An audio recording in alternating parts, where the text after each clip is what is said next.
The movie opens up with a terrified woman and a man running in a corridor.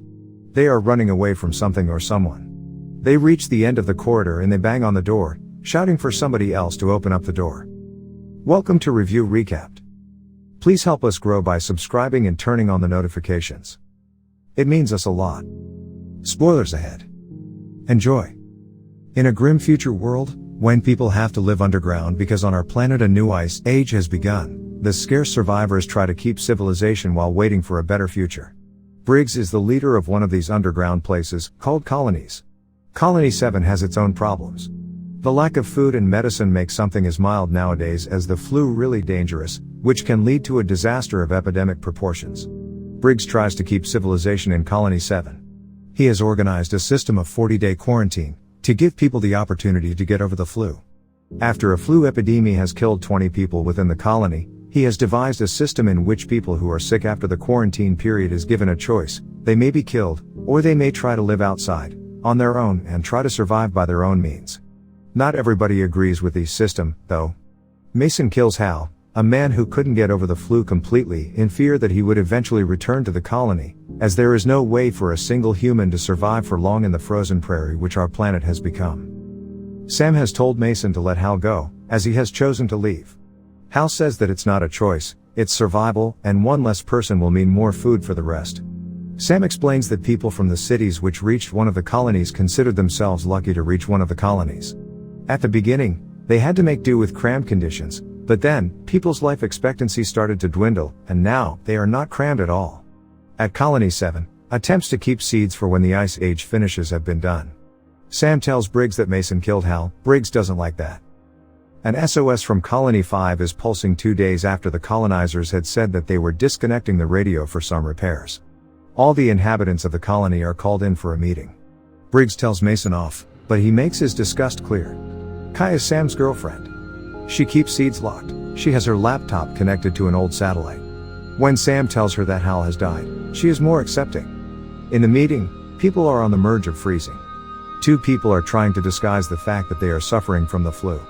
Sam says she's already fixed the ventilation system, but for them, it's too late. In this meeting, Briggs says that he'll go to Colony 5, and that he needs 2 volunteers to go with him. As usual, Mason disagrees. If they bring more people to their own colony, food would be even more scarce. Sam offers himself to go, as Kai will be the person responsible for the turbine's maintenance. Graydon offers to go, even though he doesn't have much experience on being on the ground.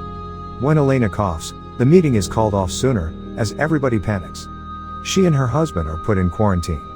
Briggs says that Kai will be the leader while he's away. That night, Sam dreams of himself as a child, lost in a polar storm, dressed in fur, watching his parents' dead bodies. Sam wakes up and goes to wash his face. Kai also wakes up, they kiss each other. Briggs, Sam and Grayson leave the colony in the freezing cold. Sam looks at the overwhelming frozen desert outside the colony, and reminisces of stories he heard when he was a child. Global warming brought the ice age. One day, it began to snow, and it has never stopped since.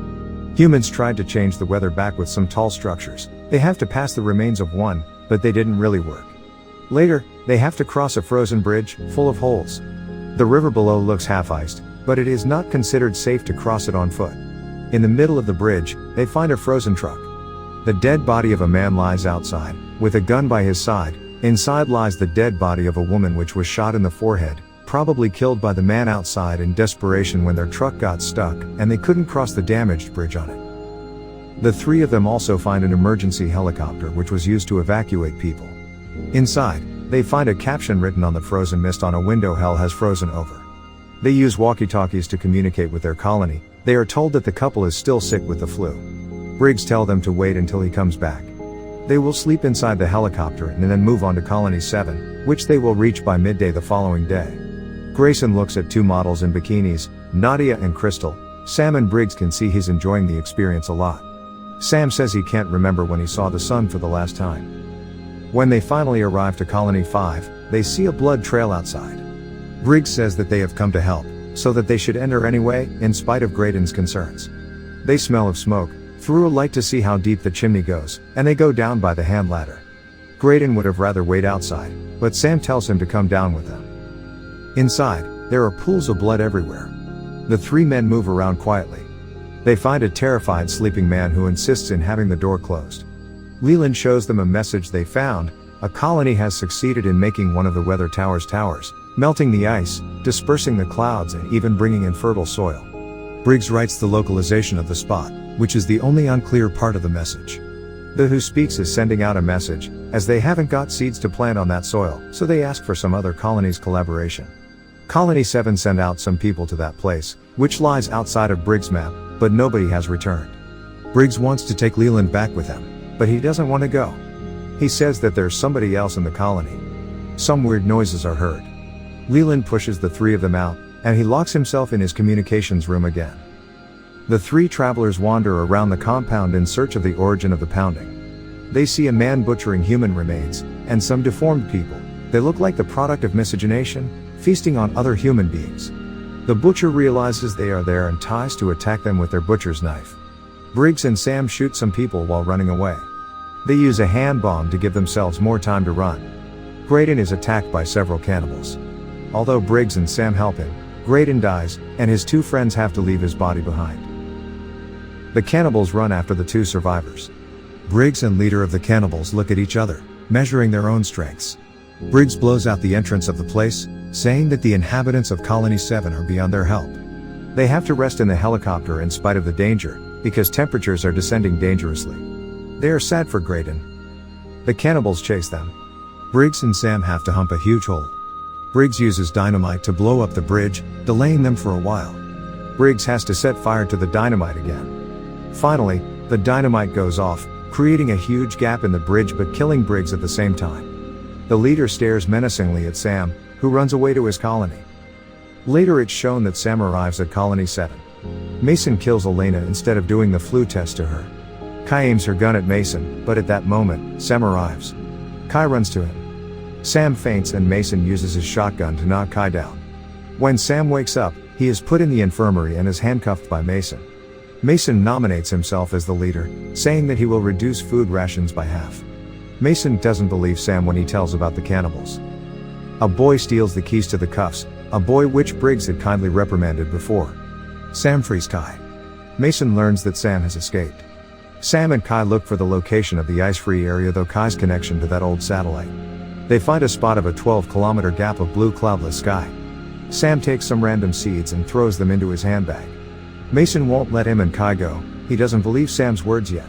Immediately, they listen to the bumping made by the invading cannibals. Sam tells that it's too late now, and that he'll be the king of an empty castle. Mason orders everybody to go to the meeting hall in order to defend the colony. Mason accuses Sam of showing the cannibals their location. The power goes off, and back on. The cannibals try to attack them from their back. The cannibals are moving through the ventilating system. Sam kills a cannibal who was attacking Mason on his back. Sam suggests to leave the place, but some of them want to fight. As they are outnumbered by the cannibals, Sam tells everybody to go back to the meeting hall. A few survivors try to leave through the ventilating system, and one of them stays behind to blow everything up. The leader of the cannibals survives. He and Sam fight face to face. The leader looks to be winning. He shows Sam his sharp pointed teeth while the room starts to burn. Sam hits him with an iron bar, beating him repeatedly in a frenzy. Sam is about to leave, but the leader stops him. Sam uses a butcher knife to cut his head in half. In the end, we see that a small group of people succeed in leaving Colony 7. Mason stares at the burning remains. Sam shows them a tin of some produce, and he tells them that they have what they need to survive. They are leaving in search of the warm place. Hope you enjoyed. Thanks for watching.